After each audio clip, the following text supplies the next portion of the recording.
punta rin tayo sa isang magaling humawak ng baril.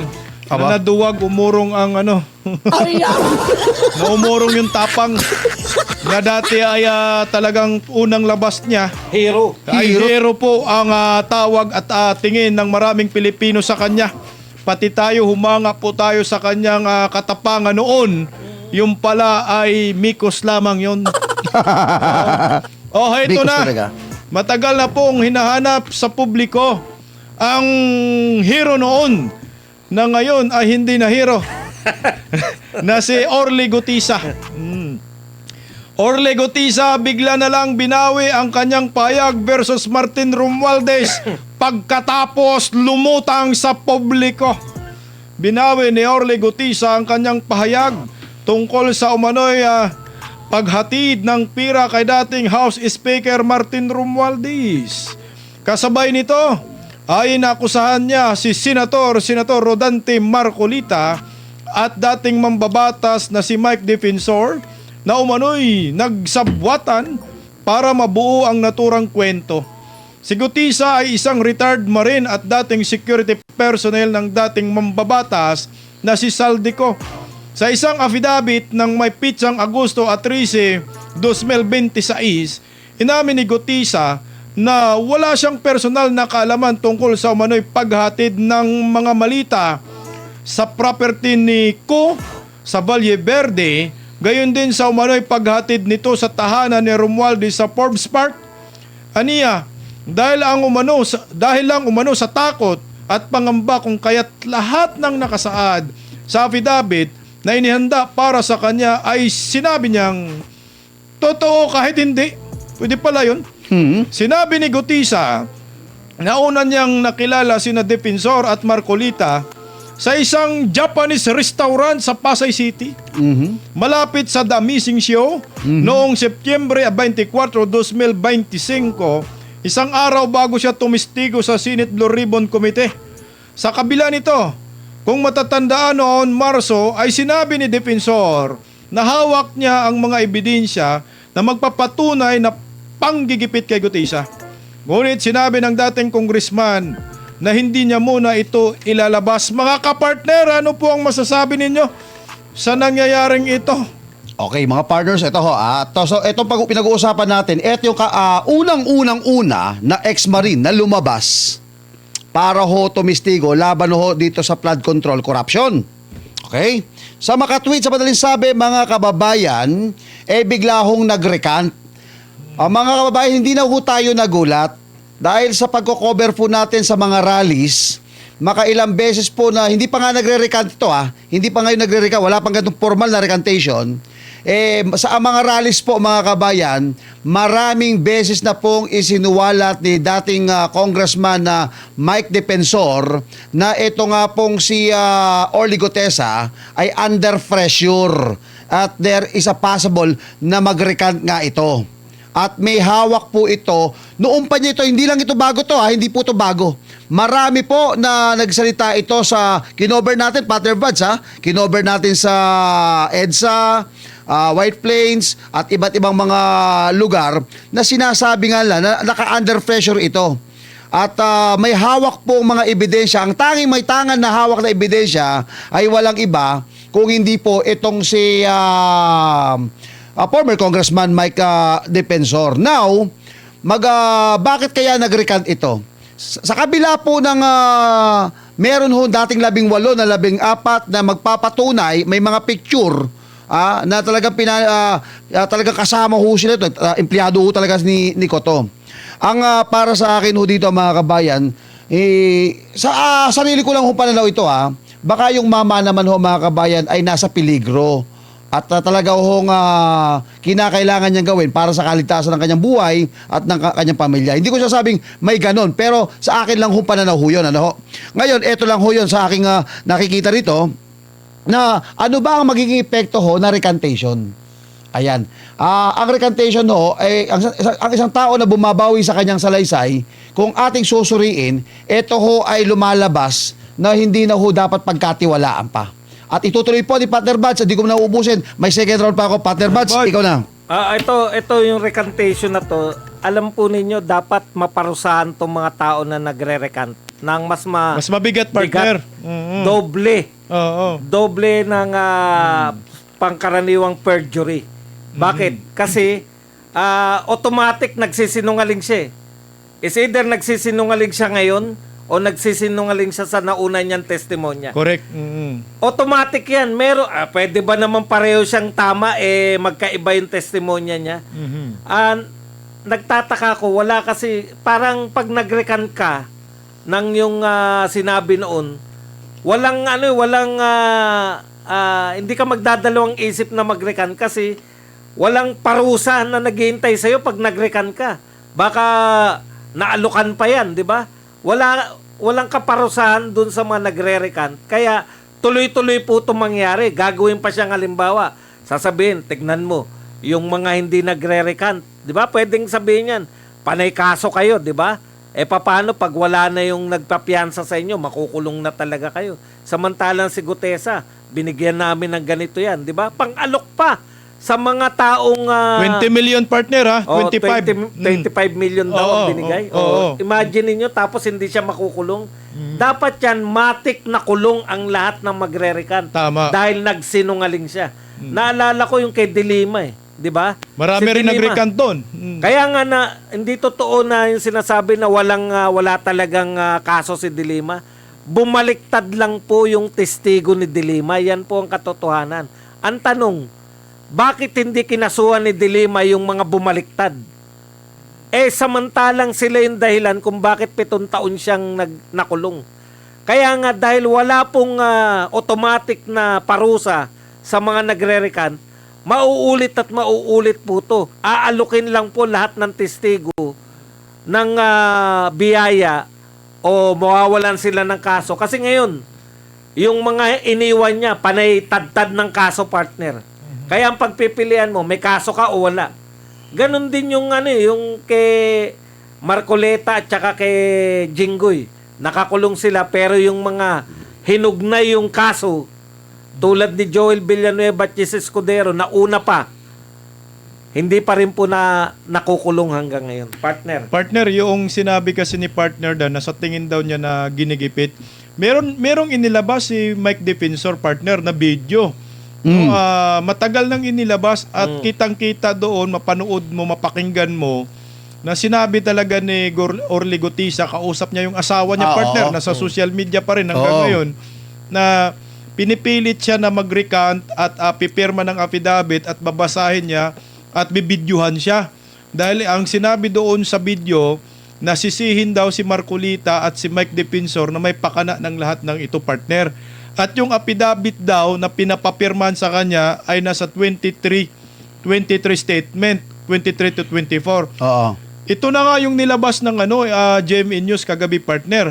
Hanggang 23 nga yung affidavit. So tama ho yung video na ipinalabas ni Mike Defensor, partner Dan. So, sa makatweet, partner, na tugma doon sa sinasabi ngayon na nauna pa, na hindi pa nangyayari at inilabas ni former Congressman Mike Defensor. Correct. Yung statement na to. Correct, tumama. Tumama siya, tumpak siya, no? Tumama. Yung affidavit niya at saka yung video, tumama, partner. Sa EDSA, sinabi ni Mike Defensor. Oo, sinabi niya rin yan. Oo, nung kasama natin interview natin si former Congressman Mike Defensor. Ngayon, etong ang labanan ngayon, partner. Kasi pagka nag-recant ka, sino makikinabang dito sa recantation niya? Ay, siyempre, yung mga inihabla niya. Oo. Ang nakikita kong unang makikinabang dito, alam mo, partner, sino? Martin. Oo, dahil kung wala siyang makukuhang testigo, talaga hong matutuluyan itong si Martin. Nakakuha siya ngayon. Pagsasabungin ngayon ito, partner, itong pahayag na to ni Gutesa at noong Brave 40 na lang. Ngayon, papaano at panahon na ba para ilabas yung sinasabi na ebidensya pa na hawak ni o sa tamang panahon, tingin nyo, ni Congressman, dating Congressman Mike Defensor, yung sinasabi niyang ebidensya? Kasi may maaring itong pwede ba maisumite bilang karagdagang ebidensya yun? Tingin nyo, partner? Pwede rin, partner. Pero bago riyan, partner, basahin po muna natin yung pahayag ng ombudsman patungkol dito kasi parang pangalawang batch na itong si Gutisa na nagrekan patungkol sa mali-malitang pera. Kasi pwede rin makasuhan ito sila, partner, kasama sa planter case din, partner, ha? Ito po yung official statement po ng ombudsman. Hindi bago ang recantation sa mga high-profile case. Classic pressure tactic ito. Hindi umiikot ang buong investigasyon sa iisa o kahit sa ilang witnesses. Sa kabila nito, ipinapaalam ng Office of the Ombudsman na mayroon itong 28 testigo na nakahandang magbigay ng direkta at material na kaalaman sa mga transaksyon sinisiyasat sa kaso ni dating Speaker Martin Romualdez. Nasa ilalim na sila sa legal na proseso sa ngayon. Ito'y mga taong nakauniforme at aktibo pa rin sa serbisyo. Sa lahat ng nabigyan na o mabibigyan pa ng legal na proseso, hindi choice ang pakikipagtulungan. Obligasyon yan sa batas. Sino man ang mga humadlang, mambara o manggulo sa proceedings ng ombudsman ay haharap sa buong bigat ng batas. Hindi hihinto ang paghahanap ng katotohanan kahit ayaw pang magsalita ninuman. Partner, posible rin madamay rin si Gutisa sa kasong plunder, partner, kagaya yung 4 na nauna, partner. Posible. Pwede siyang madamay dito. Pero eto nga, no, hindi ko, ang sabi natin, drama-drama lang naman itong ginagawa ni Boy Remulla. Pero ang sabi niya, may 28 titistigo laban kay Romualdez. Oo, aktibo raw yung iba dyan. Oo, ito pa lang dito. Ito nga, galit-galit na nga ba talaga to? Kaya nga, di ba may spekulasyon lang ako. Ito, akin lang ito, partner, ha? Baka dahil maraming pang kaalyado itong si Martin dyan. Talaga ba seryoso itong si Ombudsman Boy Remulla? Baka isang araw, partner, magulat tayo. Siya ma-impeach. Siya na ini-impeach siya sa dahil nga seryoso, ha? Baka isang araw siya na ang nakikita po natin na pinag-uusapan ng mga congressman at i-impeach diyan. At May 1.5 billion pa naman na confidential yan, no? Oo, di ba? Oo. Mabigat po ito, mabigat po to. Kaya alam mo, partner, nakikita ko dito. Hindi ko sa kinakapihan si Boy Remulla. Hindi ko alam kung totoong nagbago na yung mama. Malay mo, dahil nga patapos na itong termino ni Bongbong. Di ba? Usually, ganyan naman. Pansinin nyo mga kabayan. Ito si dating congressman Boying Remulla. Dating congressman yan. Dati pong nakaalyado po yan sa mga Duterte. Silang dalawang magkapatid. Nung mawala na po yung Duterte, pero bago yan nung panahon Duterte, ay talaga kapit tuko ang mga yan. Talagang kahit saan pumunta, nandiyan ho yung mga yan. Tapos nung mawala na po Duterte, nasa Marcos na naman yan. At tandaan nyo siyempre alam na po, babalik na po Duterte, kaya palagay ko, partner, medyo nagpapakitang gilas na magiging patas ako to, papabor naman ako dito. Kailangan lechonin na natin itong mga to. Sana, kung gano'n yung mangyayari, alam naman natin ang mga politiko, there's no permanent friend and there's no permanent enemy. Kumbaga mga kabayan, laro sa politika yan at sa posisyon. Partner Buds, ano masasabi mo Ako dito, naman, partner? ito, no? Maganda to mga sinasabi ni Ombudsman, di ba? Na hindi naman natural lang yan. Parang hindi nila pinansin yung recantation ni parang kasi, scratch ka lang. Parang marami pa, 28 pa. Oh. Pero ang sukatan po namin dito, yung aktual. Ang hinahintay po namin, makasuhan at mapakulong si Martin. Pag nakasuhan at napakulong si Martin Romualdez, maniniwala kami na hindi po to optics lang. Kasi Correct. sa isang banda, sinasabi ni Erice, optics lang yan sinasabi ni BBM Lozona. Dahil hindi niya mapapakulong si Martin. Sabi rin mismo ni Baligod yan, partner, ha? Sinabi, kaya nga tayo, naghintay tayo na resulta.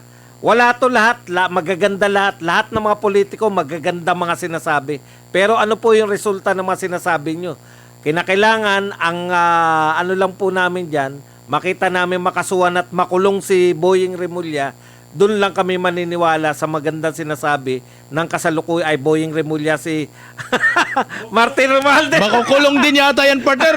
Baliktad Magdilang baliktad. anghel ka.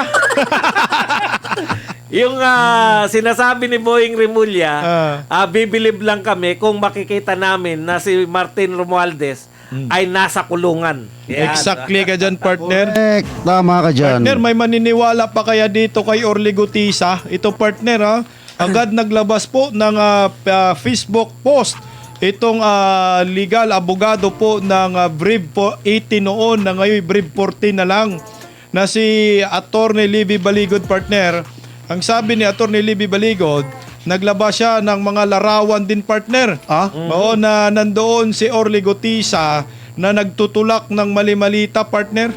Sabi ni Attorney Libby Baligod sa kanyang FB post, sangkot si retired Sergeant Orly Gutisa sa paghatid ng cash sa mga malita. Ang larawan ay kuha ng kapwa niya security personnel ni Saldico. Si Orly Gutisa was involved. Yan sabi po ni Attorney Baligod partner. Naglabas ng resibo partner. Paano yan ma-deny ni Orly Gutisa na hindi siya sangkot partner sa pagde-deliver partner? Siya nga nag-umpisa partner, di ba? Kaya nga, ang gusto nga natin, totohanin ni Ombudsman na yung mga bumabaliktad, kasuhan niya talaga. Kasi yan lang po ang yan lang po yung mapapakita natin. Kasi pag kinasuhan at humarap po sila sa korte, makikita po natin kung nagsasabi sila ng totoo o hindi. Para masabing hindi optics lang at script. Correct. Yun. Anong sabi dyan, partner? Ipinakita yung larawan. Na nagtutulak ng malita. Nagtutulak ng maleta. Oo. Okay. Sa partner, kitang-kita, nakasakay sa Kasi pag hindi kakasuhan yan, hindi na po harap sa korte yan eh. Correct. Si Gutesa kasi, tsaka yung mga bumaliktad, katulad ng sinabi ni partner Dan, hindi na po yan magiging credible witness. Wala na. Correct. Kaya hindi po yan pwedeng iharap ni Martin Romualdez bilang witness niya. Kapwa akusado na yan. Ano na lang yung partner, yung talagang mawawala na, parang pinatahimik ka na lang. Oo. Yung recantation nila, nangangahulugan, tatahimik na kami. Correct. Huwag nyo na kaming gambalain. Pero yung sa gigil ni Boying, Kakasuhan niya, pabor sa atin yun. Correct. Kawawa naman tong mga to partner, no? Alam mo, partner, mga partner, may nakikita ako dito na in aid of legislation dapat ito makita ng mga congressman, makita ho ng mga senador. Mas siguro taasan po yung parusa diyan po sa perjury. Kasi ang baba lang ng kaso ng perjury, partner, Pero dapat siguro ito taas-taasan na po itong parusa sa perjury. Kamukha niya kapag kinasuhan mo yan, pag false witness lang yan, di ba? At perjury lang yan. Kung tinaasan mo yan, matatakot yan na gumawa ng false witness at perjury. Second, sa nakikita ko dito, ang lakas ho nilang gumawa ng ganito. Ang tanong, who's behind this? Partner, ito partner, hindi po napigilan rin ng isa sa mga leader ng Brief 40 na lang partner, na si Walter Manansalan, ay nag-post din sa kanyang FB post partner. Ang sabi ng leader ng Brief 14, halata na scripted ang sinasabi mo, Orly Gutisa. Kung nagsasabi ka ng totoo, bakit kailangan mo pang basahin ang sasabihin mo? Dahil sa pira na binigay sa'yo, nagawa mo talagang magsinungaling. Sa dami-dami ng mali-malitang pira na diniliver natin sa mga kurap na opisyal ng gobyerno, pinasinungalingan mo. Hindi ka na naawa sa mga kababayan natin na lubog sa baha hanggang ngayon. Ang tahanan nila kaya nag-recant ng affidavit ninyo. Hindi natutulog ang Diyos. Mananaig pa rin ang katotohanan. Pinagtaksilan ninyo ang sambayanan. Hindi ninyo maluloko ang taong bayan. Brief 14 plus 3. Patuloy na lumalaban sa katotohanan. Yun. So 17 na pala sila partner. Sino yung plus 3? May bago partner, plus 3. Ayan partner, at ito naman, punta tayo kay Senador Rodante Marcolita partner. Okay. Ito ay patungkol pa rin po sa kasong kinakaharap po ni Senator Rodante Marcolita dyan sa Sandigan Bayan, mga kapartner. Ito ba yung partner na yung hearing? Sana makalabas na po si Senator Rodante Marcolita kasi malaking bagay partner sa impeachment laban kay Vice President Inday Sara Duterte. Pagdinig sa preventive suspension ni Senador Marcolita ngayong araw, kinansila, gagawin na sa September 3, 2026 ang pagdinig ng Sandigan Bayan hinggil sa preventive suspension ni Senador Rodante Marcolita. Orihinal itong nakaschedule ngayong araw, Agosto 20, ngunit kinansila dahil sa masamang panahon. Isasabay na ito sa unang araw din ng bill hearings para sa kanyang plunder case. Ngarap si Senador Rodante Marcolita sa kasong plunder at nakasaad sa Republic Act No. 7080 o Anti-Plunder Act ang preventive suspension na sinumang opisyal na naharap sa naturang kaso. Co-accuse niya rito sina dating Representative Mike Defensor at mga negosyanteng sina Joseph Espirito at Aristotel Viray kaugnay sa 75 milyong piso campaign donation na natanggap ng senador habang nakaupong party list, partner. Ito nga, partner, ngayong araw na dapat ito, yung ang Sandigan Bayan nagkaroon nga ng suspension dahil sa patuloy na pag-ulan dahil hindi kumbaga na postpone, pero itutuloy ito by this coming September 3. Ano ho ba yung dapat pag-uusapan dito? Ito pag-uusapan sa September 3, mga kabayan, yung pumpiyansa. Correct. Kung si dating Senador Ramon Aguimat Revilla nakapagpiyansa, how much more pa ito pong ito mga to. Unang-una ho, dito lang ako nakakita na hindi naman po pera ng taong bayan. Naging plunder. Ngayon lang ako nakakita ng ganito Kaya naniniwala po ako na talaga makakapagpiyansa po itong si Senator Marcolita. At ang inaabangan natin, pag nakapagpiyansa ito, babalik ito as a senator judge. Correct. At kasi para sa akin, talagang tinanggal lang siya dyan dahil alam niya, bubusisiin niya. Letra por letra, ang lahat po ng mga witness na ipipresenta ho dyan, mapadipes, mapaprosecution. At abangan po natin sa September 3. Actually, partner, i-announce ko na kaninang umaga dapat kasama ako. Papunta ako dyan kina Senator Marcoleta at saka kay former Congressman Mike Defensor. Kailan may programa. 10 o'clock ang binigay sa akin schedule pupunta sana kami doon Kailan hindi ako nakapunta, sabi ko hindi ako makakasama. Sayang, pero regards lang po sa mga magigiting po natin na lumalaban sa korupsyon. Senator Rodante Marcoleta, Mike Defensor at sa inyo pong mga kasamahan pa nandyan. Keep safe po. Partner Buds. Doon nga ako nagtataka, bakit mauuna pa yung preventive suspension kaysa sa bail. Halimbawa po kung natuloy ngayon at hindi pinayagan o kaya sinuspend siya. Tapos magbe-bail, pinayagan siya na mag-bail. Hindi rin siya paatinin ng Senate kasi naka-preventive suspension siya, di ba? Sana nakabatay po sa pagbe-bail. Pag pinayagan mag-bail, payagan din po siya na hindi rin siya dapat suspendin kasi nga pinayagan mag-bail. Kasi kung pinayagan mag-bail tapos hindi sususpendin din, isa lang po yung ibig sabihin, ayaw nyo lang siyang lumahok sa impeachment trial ni BP Sara. Correct.